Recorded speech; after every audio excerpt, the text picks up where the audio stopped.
Cześć, to jest Słoneczkawka, witam was na moim kanale. Zacinam się, bo dawno nie nagrywałam audio. W każdym razie witam was serdecznie, zapraszam was na dzisiejszy kolab z Leną. Jeżeli nie kojarzycie Black One Jeans, to zajmuje się ona głównie designem, rysunkiem tradycyjnym, markerami. Ostatnio wróciła z powrotem do digitalu, bo przez długi czas digitalu nie tykała. I stwierdziłyśmy, że stworzymy sobie, znaczy w sumie Lena wpadła na taki pomysł, ja stwierdziłam, że bardzo mi się podoba, żeby wymienić się szkicami. I tu się pojawił problem, bo ja w sumie nie mam niedokończonych szkiców. Ja się po prostu nauczyłam, żeby swoje szkice kończyć. I naprawdę jakiś szkic musiałby mi się gdzieś zgubić po folderach, żeby go znaleźć. Ostatecznie znalazłam. Jakiś szkic znalazłam, możecie zobaczyć sobie spokojnie na kanale u Leny.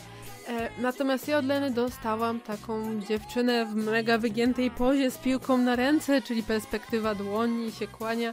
No ale ja stwierdziłam, że mi się bardzo podoba, ja chcę to zrobić. No, z tą ręką i z tą piłką to wyszły potem różne dziwne rzeczy, ale sobie zobaczycie. Na początku stwierdziłam, że no to będzie na pewno blondyneczka, bo ma taką jakąś taką figurę, na pewno będzie jakieś tam różowe, takie wiecie, tam wszystkie jasne kolory. Oczywiście jak to ja dołożyłam od razu masę różnych kolorów, wszystko pocieniowałam sobie, wiecie, tu fiolet, tam czerwony, w sumie trochę niebieskiego mało jest tej pracy, bo praktycznie pojawia się on tylko tam gdzieś w bielach, później zobaczycie. Stwierdziłam, że zrobię to na jakimś tam zielonym takim tle, dlatego żeby ta postać się wybijała. Nie wiem, czy wiecie, ale jak rysujecie na białym tle, to bardzo często kolory, które są bardzo jasne, wydają wam się dużo ciemniejsze niż są w rzeczywistości, dlatego lepiej działać na jakimś tam szarym tle i tak dalej. W ogóle oglądałam sobie, właściwie widzieliście, jak oglądałam sobie film u Leny, jak tam mówię o YouTubie, i tam potem stworzyła kolejny film, jak to próbowała zrobić sobie challenge. I ten challenge, właściwie połączenie challenge'y powiedziało mi jedno. Ja jestem strasznie leniwa. Dlatego, że Lena uparła się, że zrobi tak. Rysunek w Photoshopie, malarski na 3 warstwach, przy czym jedna to tło i wszystko jednym pędzlem. Jeszcze tam w 10 minut, ale to co z tego wyszło, to sobie zobaczycie u Leny. I w tym momencie zastanowiłam się, ile ja bym z tego challenge'a miała naprawdę challenge'a. No i wyszło trochę kichowato, bo ja praktycznie przez cały czas jadę jednym pędzlem. Serio, jestem strasznym leniem i non-stop, to praktycznie poza samym szkicem, gdzie ze względu na to, żeby mi po prostu nie cięło programu, używam najprostszego pędzla podstawowego po prostu z Photoshopa, to lecę cały czas na jednym pędzlu.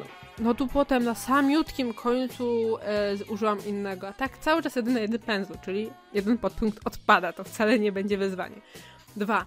Mało warstw. Rzeczywiście używam mało warstw, praktycznie w ogóle nie używam warstw efektami, ale używam ich trochę, tylko dlatego, żeby móc sobie rzucić na podgląd. Teoretycznie na 3 warstwach bym dała radę bez większych problemów. Po prostu mam ich więcej, bo mi się ich nie chce składać, więc dobra. To też nie jest wyzwanie. 10 minut? Nie, dobra, w 10 minut to się nie bawię. Zwykle jakiś tam rysunek portretowy jestem w stanie w jakieś pół godziny, godzinę walnąć, ale to nie zawsze mi wychodzi i ostatnio się przekonałam, że przez 3 godziny nie mogłam niczego wyszkicować na live'ie. No bo tak było. Także stwierdziłam, kurczę, naprawdę jestem leniwa i ja nie wiem, co z tym zrobić. No trudno, ja jestem leniwa, ale przynajmniej mi to ułatwia robotę. No i tu nie ułatwiło mi roboty. Kombinowanie, zmienianie, w ogóle w którymś momencie, zamiast po prostu spojrzeć jeszcze raz na Leny szkic, zaczęłam kombinować anatomię z głowy. Ja nie ogarniam anatomii tak dobrze z głowy. Ja po prostu nie lubię rysować postaci z głowy, bo wtedy wychodzi mi krzywo. Wolę mieć jakąś rewkę, ale moje własne rewki niestety ze mnie samej nie wychodzą, bo mam bebech taki wielki jak piłka, ta, którą rysowałam, więc wolałam po prostu już sobie darować. Ostatecznie robiłam sobie rewki z ręki, której i tak nie rysowałam, tylko zmieniłam to na pompon i stwierdziłam, że zrobię cheerleaderkę, czemu by nie? No bo w końcu i tak nie rysuję tej ręki, bo tą perspektywę po prostu jej nie ogarniam, nie chcę, koniec. Naprawdę ciężko było mi samej sobie też zdjęcie zrobić, więc stwierdziłam, że koniec tematu, nie będę kombinować, zrobię to tak, jak ma być. Tak, żeby było prosto. I stwierdziłam w tym momencie, że żeby sobie ułatwić robotę, żeby nie męczyć się z jedną i drugą ręką, po prostu dodam ostre światło.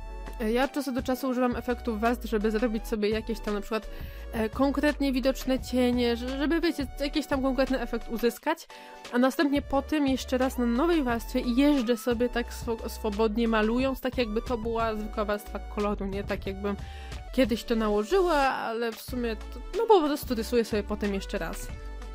I to jest dość fajne, bo wtedy to nie jest takie sztuczne, wiecie, to nie jest tylko taka warstwa i mi się po prostu lepiej pracuje. Swoją drogą, nie wiem, czy zauważyliście, że biała koszulka w gruncie rzeczy z bieli to ma wspólnego tylko odrobinę. Tam jest, nie wiem, mamy jasno-niebieski, jasno-żółty, no białego tam nie użycie. To jest bardzo typowe.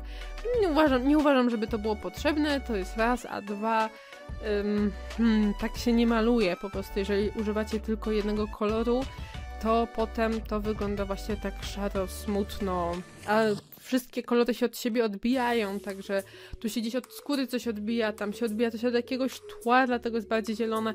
No te kolory się odbijają i plus dla kolorów troszeczkę mi tu uratowały dupę, bo wszystko dzięki temu, że mamy ten żywy fragment, to wszystko skupia się tam, a to, że w cieniu ręka jest zaznaczona jakimiś tam 3 kreskami, to już nieważne.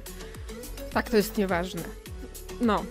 Swoją drogą, wracając do mojego szkicu, czemu tamtego nie skończyłam, to mówię, po prostu zginął mi pomiędzy folderami, ja nie tworzę dużo szkiców. Zasadniczo przyzwyczaiłem się, że zaczynam i kończę. I w sumie nie wiem, czy wiecie, dlaczego tak robię i prawdopodobnie się nie domyślicie.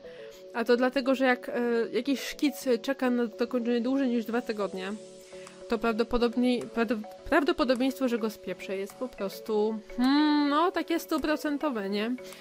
Nie potrafię się na przykład skupić, żeby jakiś tam sprzed miesiąca szkic zrobić, bo zupełnie w inny sposób teraz na ten rysunek patrzę, dużo więcej błędów widzę i łatwiej jest mi zacząć coś takiego samego rysować od początku, niż kończyć coś starego.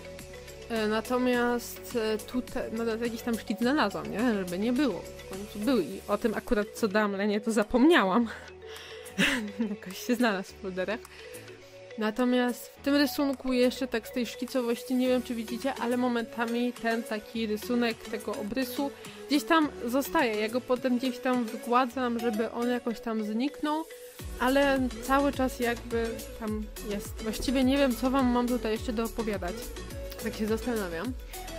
I w sumie myślę, że warto wspomnieć o tym, w jaki sposób te kolory na siebie działają, bo wiem, że kolory to jest czarna magia dla większości z was. I kolory mają to do siebie, że jeżeli jakiś kolor w świetle, powiedzmy w oświetlonej części obrazka jest kolorem bardzo ciemnym, to może się okazać, że w ciemnej wersji obrazka jest on niesamowicie jasny i czasami kolor, który na przykład jest szarym fioletem, okazuje się, że daje efekt zielony, na przykład na spódniczce macie okazję zauważyć, że tam, no to daje taki mniej więcej zielony przebłysk. To jest typowy fiolet. Nie zobaczycie tego na speedpaincie, bo to za szybko leci, ale to jest fiolet. Tak samo niektóre kolory właśnie działają na siebie w taki dość specyficzny sposób, na przykład te biele. To jest biała koszulka, wiemy, że to jest biała, w rzeczywistości jest różowa, pomarańczowa, niebieska, fioletowa, żółta i w ogóle tysiące innych barw. Właśnie, dochodzimy do końca. Ja robię teraz na szybko, po prostu już pompon, bo stwierdziłam, że to się nie nadaje. Dorabiam jeszcze cień na paru warstwach i stwierdzam, że to jest koniec. Także i to jest koniec, słuchajcie. Także z mojej strony to już jest wszystko. Mam nadzieję, że ten speedpaint, ten collab wam się podobał. Zapraszam jeszcze raz do Leny, bo Lena ostatnio wstawia filmy chyba non-stop, codziennie, nawet wczoraj były 2. Także serdecznie do niej zapraszam. Plączy mi się język cały dzień. Dobra, słuchajcie, z mojej strony to już jest cześć. Ja mogę was gdzieś tylko zaprosić do siebie na Instagrama rysunkowego, bo tam wrzucam coś najczęściej i tyle, nie? Cześć.